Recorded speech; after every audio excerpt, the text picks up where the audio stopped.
মানে সারা বাংলাদেশেই পরিস্থিতি ধীরে ধীরে স্বাভাবিক হয়ে আসছে এবং স্বাভাবিক হয়ে যাওয়ার কারণেই আমরা আমাদের যে সন্দেহ আইন যেটা আমাদের ছিল সেইটাও আমরা আরো কিছু পরিবর্তন করার আমরা সিদ্ধান্ত নিয়েছি।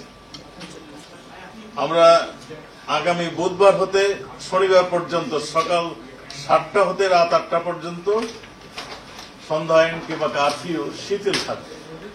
আমি আপনাদের মাধ্যমে সবাইকে অনুরোধ করব, সবাই যেন এই সন্ধ্যা আইনটি মেনে চলেন। তাদের নিজেদেরই স্বার্থে আমরা দেশ, আমাদের নিরাপত্তা বাহিনী যত তাড়াতাড়ি স্বাভাবিক অবস্থা ডিক্লেয়ার করতে পারবে, তাদের সাজেশন দিবে, ততই আমরা মনে হয় আমাদের দেশ মানে স্বাভাবিক অবস্থায় আমরা ফিরিয়ে নিয়ে আসতে পারবো। সকাল 7টা হতে রাত 8টা পর্যন্ত মানে এইটুকু শিথিল থাকবে, আর বাকি সময় সন্ধ্যা আইন জারি থাকবে। আমাদের সময় সবাই আলোচনার প্রেক্ষিতে আমরা আরো কিছু সিদ্ধান্ত আমরা মানে আলোচনা হয়েছে যে ছাত্রদের আন্দোলন যারা শুরু করেন তখন একটা আমাদের সবাই ধারণা করেছি যে ছাত্রদের আন্দোলন একটা অহিংস আন্দোলন, তারা আন্দোলন করবে তাদের দাবির জন্য এবং আমরা তাদের দাবির প্রতি সবসময় সহানুভূতি আমাদের ছিল। আমরা 2018-তে এই দাবি উঠেছিল, তখনই আমরা স্পষ্ট করে বলে দিয়েছিলাম যে আমরা ওই যে কোটাটা, সেই কোটাটা আমরা তখনই কয়েক সেক্টরে বিলুপ্ত করে দিয়েছিলাম। আমাদের সবাই তখন সনন্দে এই মানে আন্দোলনকারীরা ফিরে গিয়েছিলেন। মহামান্য হাইকোর্ট সংক্ষুব্ধ হয়ে কয়েকজন মুক্তিযোদ্ধা সন্তান এটার বিরুদ্ধে তারা রিট আবেদন করেছিলেন। হাইকোর্ট সেখানে একটা সিদ্ধান্ত দিয়েছিলেন। সেটা কিন্তু আমাদের মাননীয় আইনমন্ত্রী এখানে আছেন, আমাদের সরকারের তরফ থেকে আমরা কিন্তু তার বিরুদ্ধে আমরা আপিল করে দিয়েছিলাম। এই আন্দোলনকারীরা যখন মানে আন্দোলন শুরু করার আগেই কিন্তু আমরা এটা করে দিয়েছি। আন্দোলনকারীরা যখন আবার আন্দোলন শুরু করলেন তখন আমরা বললাম যে যেহেতু আমাদের বাংলাদেশের আদালত সম্পূর্ণ স্বাধীন, বিচার ব্যবস্থা সম্পূর্ণ স্বাধীন, কাজেই এটা আইনের মাধ্যমে এটা সমাধান হওয়া উচিত। আমরা আপিল করেছি এবং যারা সংক্ষুব্ধ হয়েছে তারাও অ্যাডেড পার্টি হিসাবে সেখানে হাইকোর্টে যেন তাদের বক্তব্য দেওয়া হয়। তারা সেই জায়গায় না যেয়ে তারা আন্দোলনেই রয়ে গেলেন। তা আমরা আমাদের মহামান্য বিচারপতি এই রায়টাকে মানে একটা সুন্দর রায়, তার ফুল বেঞ্চে আলোচনার মাধ্যমে একটা সুন্দর একটা রায় দিয়েছেন এবং কোটা যারা চেয়েছিলেন মানে কোটা আন্দোলন করে তার চেয়ে বেশি তাদেরকে দিয়ে দিয়েছেন। মানে আমাদের মুক্তিযুদ্ধের কোটা 5% এবং 2 নৃগোষ্ঠী এবং প্রতিবন্ধীদের জন্য 1 করে 2%।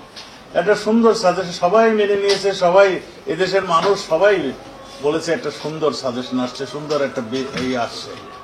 আমরা আন্দোলনকারীরাও সবাই এটা মানে অ্যাকসেপ্ট করলেও আমরা দেখলাম যারা আন্দোলনকারীদেরকে ঢাল হিসাবে নিয়ে আসছিল তারা এটা অ্যাকসেপ্ট করতে পারল না। তারা নানান অজুহাতে আন্দোলনকারীদেরকে প্রভাবান্বিত করে তাদেরকে জোর করে অন্য ধরনের মানে আওয়াজ তখন তোলা শুরু করল।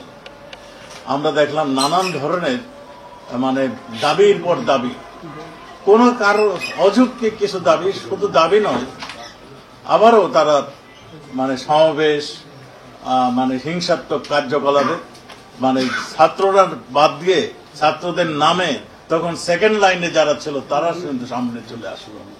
ছাত্ররা যখন আন্দোলন থেকে পিছিয়ে চলে আসছিল ঠিক তখনই যারা নাকি ছাত্রদেরকে ইউজ করত, জামাত, সেই যে 2001 থেকে 2006 আপনাদের নিশ্চয়ই মনে আছে বাংলা ভাইয়ের উত্থানের কথা। বাংলা ভাই যেভাবে মানুষকে হত্যা করে 2 পা উপরে তুলে দিয়ে মানে লটকে রেখেছিল এবং তার মৃত্যু মানে না হওয়া পর্যন্ত এবং তাদের আত্মীয় স্বজন এনে তার যে এই অবস্থাটা দেখিয়েছিল, ঠিক সেই রকম ভাবে ঠিক সেই কায়দায় আমরা দেখলাম আমাদের 1 পুলিশ সদস্য এবং 1 রাজনৈতিক ব্যক্তিত্বকে তারা এইভাবে ঝুলিয়ে প্রকাশ্যে ঝুলিয়ে তারা এই দৃশ্যটির অবতারণা করেছিলেন, আপনারা সবাই দেখেছেন। এই আন্দোলনে এই পর্যন্ত আমাদের কাছে যা আসছে, আমরা হাসপাতাল এবং আমাদের থানায় যে সমস্ত রেকর্ড আছে, সেই রেকর্ড অনুযায়ী 150 জনের আমরা সুনিশ্চিত। আমরা সবার জন্য দুঃখ প্রকাশ করছি। এই 150 জনের মধ্যে এখানে পুলিশ সদস্য রয়েছে, এখানে সাংবাদিকরা রয়েছে, এখানে আমাদের রাজনৈতিক কর্মীরা রয়েছে, সাধারণ পথচারী রয়েছে এবং কয়েকজন ছাত্রও রয়েছে। আমাদের তাদের জন্য, সবার জন্য আমরা দুঃখ প্রকাশ করছি। আমরা সেই জন্য আজকে সারা দেশে আমরা শোক দিবস হিসাবে আমরা এই দিনটি পালন করেছি। তা আমরা মনে করি যারা প্রাণহানি ঘটেছে তাদের পরিবারকে আমরা সমবেদনা জানাচ্ছি। আমরা মনে করছি যে ছাত্র ভাইরা যারা নাকি এই আন্দোলনের জন্য আসছিলেন, তাদের যেহেতু দাবি, সব দাবি আমরা মেনে নিয়েছি, তারা ফিরে যাবেন, তাদের স্কুল, কলেজ, ইউনিভার্সিটিতে ফিরে যাবেন, এইটাই আমরা আশা করি।